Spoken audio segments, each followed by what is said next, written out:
Назначенные Москвой руководители Крыма провели в Бахчисарае мероприятия, приуроченные к весеннему празднику Хыдырлес, который отмечают крымские татары и другие тюркские народы. Вице-премьер правительства полуострова Руслан Бальбек заявил, что посещаемость оказалась массовой, а праздник после присоединения Крыма к России стал официальным. В украинский период крымско-татарский праздник Хыдырлес праздновался в частном порядке. В российском Крыму же власти сделали все, чтобы праздник стал региональным. На данном мероприятии присутствует более 50 тысяч человек.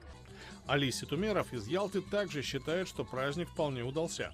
Не только мусульмане и крымские татары, которые сюда пришли, но и остальные религии могут прийти и познакомиться с крымско-татарским этносом. Мне очень приятно, что многие люди этим интересуются.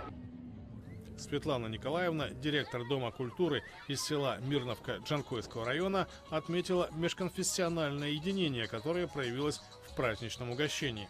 Нам очень нравится, мы гуляем вместе, сидим вместе за одним столом, кушаем и Пасху кушаем, и плов кушаем.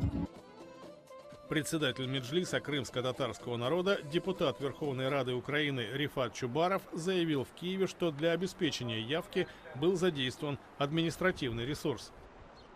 Там было максимум 2000 человек, может быть, немного больше. Это те люди, которых вынудили прийти. Это сотрудники бюджетных организаций. Они должны были явиться под роспись. Это школьники. У нас есть документы, приказы управления образования, чтобы всех вывозить на этот праздник. В апреле прокуратура Крыма приостановила деятельность Меджлиса, образованного в 1991 году.